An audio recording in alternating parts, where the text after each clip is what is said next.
Friends, जैसा कि आप बोर्ड पे देख पा रहे हैं कि मैंने 70वीं बीपीएससी लिखा हुआ है। तो इसी के मद्देनज़र मैं ये सेशन करने जा रहा हूँ और सार्थक संवाद के पेज पे आप सबों का स्वागत है। हम लोग 70वीं बीपीएससी को लेकर के काफ़ी अच्छे प्रोग्राम को लॉन्च किए हैं जो पिछले कई दिनों से चल रहे हैं। उसी प्रोग्राम के बारे में आज हम डिस्कस करेंगे, लेकिन उससे पहले मैं आप लोगों को बता दूँ, जैसा आप सब जानते हैं कि अब तक के बीपीएससी के हिस्ट्री में इतनी बड़ी बहाली कभी नहीं निकली थी, इतना वैकेंसी कभी नहीं आया था। तो ये बिहार सहित दूसरे राज्यों के छात्र जो बिहार का बीपीएससी एग्ज़ाम लिखते हैं, उन सबों के लिए एक बड़ा मेगा अपॉर्चुनिटी है। और इस अपॉर्चुनिटी को कैसे आप कैश कीजिएगा, कैसे इसमें अंतिम रूप से चयनित होइएगा, ये जो पहला जर्नी है प्रीलिम्स के क्या मतलब डायनेमिक्स हैं, उन डायनेमिक्स के बारे में भी हम बात करेंगे आपको। और ये क्यों हम लोगों को इतना सीरियस होना चाहिए बीपीएससी पीटी को लेकर के, उसके बारे में भी बात करेंगे। तो सबसे पहले तो आप सबों को बधाई हो कि एक लंबा इंतज़ार ख़त्म हुआ हम लोगों का। जो इंतज़ार की घड़ी ख़त्म होने की बात बोलते हैं हम लोग, वो समझिए ख़त्म हुआ। बहुत समय से हम लोग भी इंतज़ार कर रहे थे, छात्र भी इंतज़ार कर रहे थे। नोटिफिकेशन आ गया। लगभग 2000 के आसपास सीट्स हैं, जिसमें से 500 के आसपास तो आपको प्रीमियर सर्विसेज के सीट हैं। अगर आरडीओ की सीट को हम लोग उसमें इंक्लूड करें तो वो सीट ऑलमोस्ट 1000 के आसपास जाता है। तो सारे सर्विसेज को मिला करके 2000 के अप्रॉक्स में सीट है। कुछ सीटें और भी बढ़ने की उम्मीद है। हो सकता है कि वो 2000 प्लस हो जाए। अभी 2000 थोड़ा माइनस में है, लेकिन 2000 प्लस होने का चांसेस है। तो पुनः मैं आप लोगों से कहना चाहूँगा कि एक बड़ा अपॉर्चुनिटी है। जो भी स्टूडेंट पिछले 3-4 वर्षों से तैयारी कर रहे हैं या लंबे समय से तैयारी कर रहे हैं लेकिन सफल नहीं हो पा रहे हैं, उनको इस बार मौका है कि वो अपने बेड़ा को पार लगा लें। और बेड़ा पार लगाने के लिए अभी से आपको बहुत ज़्यादा अटेंटिव होने का ज़रूरत है। जो होता क्या कि नोटिफिकेशन से पहले तक लोग थोड़ा कैजुअल होते हैं और कोई कितना भी कह ले, लेकिन लोग सीरियस नहीं हो पाते हैं। लेकिन नोटिफिकेशन निकलते ही सब लोग सीरियस हो जाते हैं। हम लोग भी बहुत सीरियस हो गए हैं और मैं चाहता हूं कि आप लोग भी बहुत सीरियस हो जाएं और आपकी मदद के लिए हम बिल्कुल तत्पर हैं। सबसे पहले तो मैं आप लोगों से डिस्कस करूंगा कि पीटी का जो बाधा है, एक बड़ा बाधा है, एक बड़ा ऑब्स्टेकल्स है। कई बार ऐसा नॉर्मल देखा गया। क्यों हम लोग अभी पीटी को इतना सीरियसली लेने लगे हैं? सच बताऊं कि जब हम लोग अपना एग्ज़ाम लिखते थे, मैं जब 53 में पास हुआ था 9th रैंक के साथ, तभी भी हम लोग याद है हमको, आज हम रिकॉल करते हैं, तो प्री के लिए उतना बोदर नहीं करते थे। लेकिन बीइंग अ मेंटर अब हम इसको बोदर करते हैं और हमें भी मतलब टेंशन होता है, क्योंकि इसके कई रीजंस हैं। पहला रीजन है कि इस बार ये मेगा वैकेंसी है,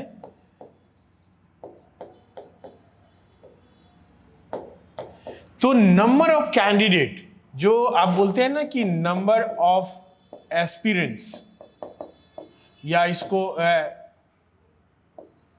एस्पिरेंट्स या कैंडिडेट बोलिए,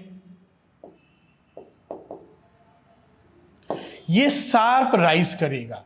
बीपीएससी का भी मानना है कि इस बार 6-7 लाख बच्चे अपीयर हो सकते हैं। ये इसकी तैयारी, इसीलिए वो यह भी बोल रहे हैं कि एक दिन में अगर एग्ज़ाम नहीं होगा तो हम 2 या 3 दिन में एग्ज़ाम लेंगे। तो सबसे पहला जो मैं आप लोगों को आगाह करना चाहता हूँ, जो हर्डल है, जो सबसे बड़ा एक चैलेंजिंग टॉपिक है, वो 6 से 7 लाख स्टूडेंट इस बार अपीयर हो सकते हैं। अब समझिए कि जब किसी भी एग्ज़ाम में नंबर ऑफ स्टूडेंट बढ़ता है तो उसमें कुछ क्वालिटी ऑफ स्टूडेंट भी बढ़ जाता है। तो कुल मिला के ये कट ऑफ को ऊपर ले जाएगा, ये समझिए। तो इसीलिए भी हम लोग इस बात को बहुत सीरियसली ले रहे हैं कि पीटी को हम लोग बहुत सीरियस लें। कारण कि पहला कारण है मेगा वैकेंसी है। अक्सर देखा गया जब मेगा वैकेंसी हुए तो वहाँ number of aspirants, number of candidates sharp rise करते हैं। अभी तक में मतलब पिछले बार थोड़ा डिक्लाइन हुआ था, उससे पहले 4 लाख 5 लाख लोग तो अपेयर हो रहे थे। अभी उम्मीद है कि 6 से 7 लाख, ये मतलब बीपीएससी का अपना अनुमान है, हम लोगों का भी अनुमान है, और ये है। दूसरी बात जो मैं आप लोगों से शेयर करना चाहूँगा कि इधर हाल के वर्षों में हमने देखा है, रिसेंट ईयर्स में पिछले 4-5 एग्जाम को हम लोग अगर एनालाइज किए तो कई जो प्योर सीएसई स्टूडेंट्स हैं वो फेल हो गए प्री में। मेंस की अच्छी तैयारी है, उनका समझ भी बहुत बढ़िया है। जब उन बच्चों से हम बात करते हैं तो लगता है कि ये प्योर जो सिविल सर्विसेज एग्जामिनेशन है उनका अच्छा मटेरियल है, अच्छा स्टेप है, लेकिन थोड़ा सा इग्नोरेंस की वजह से उनका पीटी रुक गया। जब पीटी रुक जाएगा तो मेंस कैसे लिखेंगे? तो इस वजह से भी हम बहुत चिंतित हैं, क्योंकि जो हमारे पास डेटा है उस डेटा के अनुरूप हम लोगों ने देखा है कि कई ऐसे स्टूडेंट हैं जो प्योर सीएससी मटेरियल कहते हैं उसको हम लोग, और उनका पीटी ही रुक गया। पीटी रुक गया तो आगे का सफ़र वहीं रुक गया। इसके बाद जो एक और इम्पॉर्टेंट बात है वो है चेंजिंग ट्रेंड ऑफ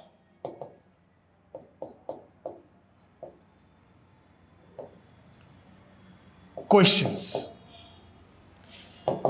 ये बहुत इंपॉर्टेंट है, इसको थोड़ा एक बार और हम थोड़ा विस्तार से लेंगे कि जो चेंजिंग ट्रेंड ऑफ क्वेश्चंस हैं वो भी हमारे लिए चैलेंज क्रिएट करता है, और यह भी हमारे लिए एक चिंता मतलब लेकर आता है, ताकि बच्चे इसको पकड़े और जब तक इसके प्रति वो जागरूक नहीं होंगे, सीरियस नहीं लेंगे, पुरानी स्टाइल में अगर वो पीटी को लेंगे तो वो गच्चा खा जाएंगे।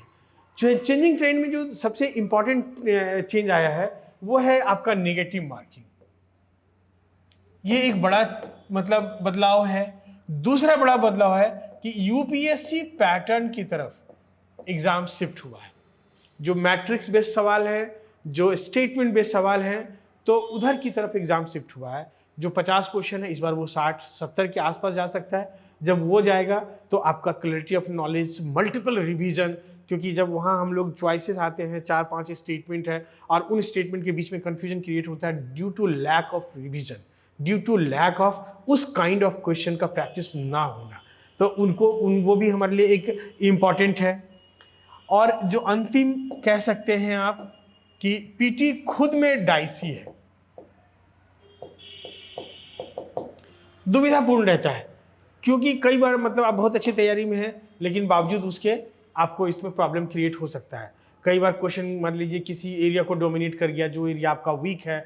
कई बार ऐसा हो गया कि मतलब क्वेश्चन एक्स्ट्रा ऑर्डिनरी टफ आ गया। जो आप करंट अफेयर का भी कई बार देखते होंगे कि जो जनरलाइज हम लोग पेपर मैगजीन में पढ़ते हैं उसके बियॉन्ड कुछ ऐसे इन्फॉर्मेशन आ गए। तो इनका जो खुद में एक डाइसी प्रवृत्ति है जिसको हम लोग दुविधापूर्ण प्रवृत्ति कहते हैं, उसके वजह से भी पीटी को हमें बहुत सीरियस लेना चाहिए और हमको इस पर बहुत कॉन्सेंट्रेट करना चाहिए।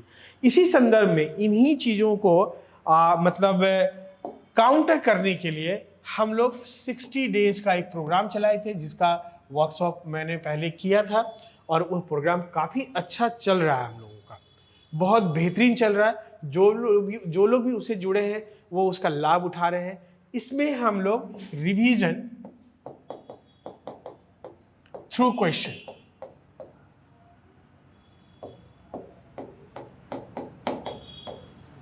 कार्यक्रम चला रहे हैं।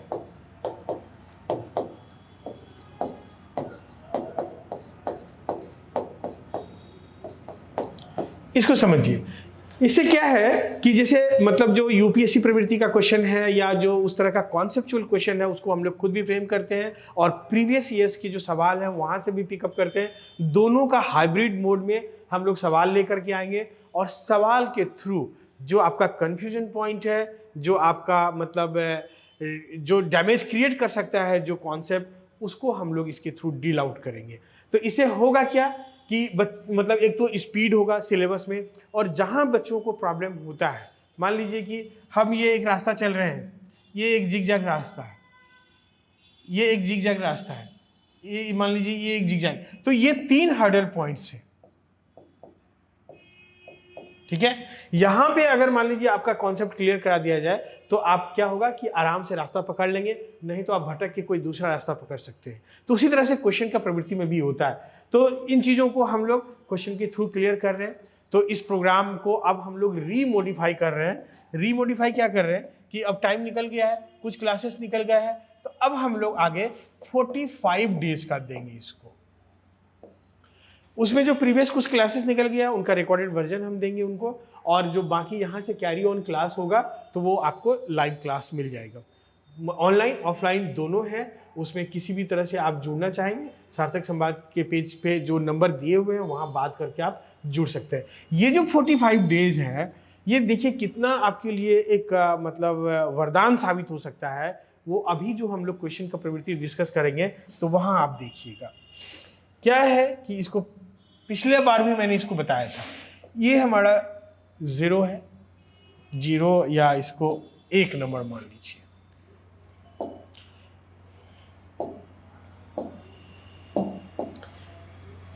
ये पहला क्वेश्चन है और ये लास्ट आपका 150वां क्वेश्चन है। तो इसमें समझिए कि हमने पिछले क्लास में भी इसको बांटा था। 60 पे एक लाइन लिया था मैंने, फिर दूसरे 60 पे मैंने लाइन लिया था और बाकी ये 30 है। तो इसको समझिए, इसको थोड़ा ध्यान से समझिएगा। जो भी एवरेज स्टूडेंट है या कमजोर स्टूडेंट है वो सब इस रेंज में सवाल बनाएगा। जो बिगनर है वो भी, जो बहुत ज़्यादा मेहनत नहीं किए हैं वह भी, जो एवरेज मेहनत किए हैं वह भी इस रेंज में जो 60 सवाल है वो बहुत आराम से इसको टैकल करेगा। ठीक है, तो ये जो प्राइमरी इंफॉर्मेशंस हैं, जो भी आप सिलेबस पढ़ते हैं, हिस्ट्री, छवि, ज्योग्राफी, इकोनॉमिक्स, पॉलिटी, जो भी आप सब्जेक्ट पढ़ते हैं, 11 सब्जेक्ट हैं total. History, geography, polity, economics, physics, chemistry, biology, उसी में फिर information technology, space and defence, ये 8 हो गए। बिहार स्पेशल 9, करंट अफेयर 10 और मेंटल एबिलिटी 11। तो इसमें आप देखेंगे कि ये जो शुरुआती 60 सवाल है वो प्राइमरी इंफॉर्मेशन से आते हैं, बेसिक इंफॉर्मेशन से आते हैं। वो कोई भी स्टूडेंट इसको कवर अप करेगा। इसके आगे का जो 60 है ये समझिए यहाँ से धीरे धीरे इसका लेवल बढ़ना शुरू होगा। ये धीरे धीरे लेवल बढ़ना शुरू होगा और जो मतलब 60 क्वेश्चन जाते जाते ये लेवल काफी अच्छा पकड़ लेगा। और जो अंतिम आपका है, ये जो अंतिम आपका 30 क्वेश्चंस हैं, ये जो 30 क्वेश्चंस हैं ये टफ होंगे। ठीक है, और ये क्या होगा, टफ से थोड़ा नीचे का लेवल में होगा, लेकिन इनका टफनेस धीरे धीरे बढ़ेगा। अब आप देखिए कि हमारा जो ये प्रोग्राम हम लेके आ रहे हैं 45 डेज रिवीजन का, तो हम कहाँ आपकी मदद करेंगे उसको समझिए। हम लोग इसी जोन में मदद करेंगे आपको, इस जोन में मदद करेंगे, यहाँ मदद करेंगे, यहाँ मदद करेंगे, यहाँ मदद करेंगे, यहाँ मदद करेंगे और यहाँ भी हम लोग मदद करेंगे।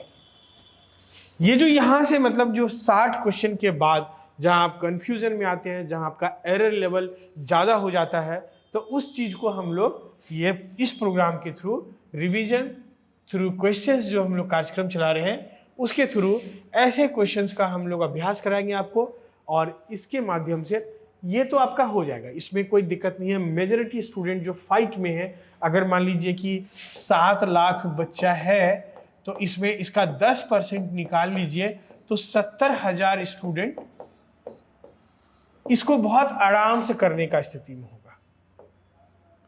वही 70,000 में से फिर आगे की तरफ स्क्रीन होगा, ये समझिए। और अभी मेगा वैकेंसी है तो ये समझिए कि एक तरफ मान लीजिए आपके पास अपॉर्चुनिटी भी है, दूसरा ये आपके लिए एक हर्डल भी है। मेगा वैकेंसी होने से क्या होता है, मैं आपको बताया कि नंबर ऑफ स्टूडेंट बहुत एब्रप्ट बढ़ जाता है और वैसी कंडीशन में आपका फेल्योर का चांस भी बढ़ता है।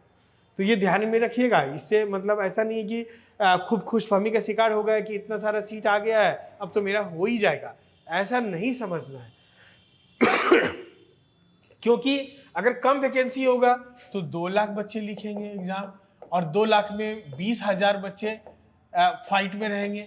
ये 20,000 के अंदर आपको कंपटीशन है, अब आपका कंपटीशन कितने लोगों से हो जाएगा, 70,000। तो समझिए आपका कंपटीशन का लेवल बढ़ा कि नहीं बढ़ा, ये इस बात का ध्यान में रखना है।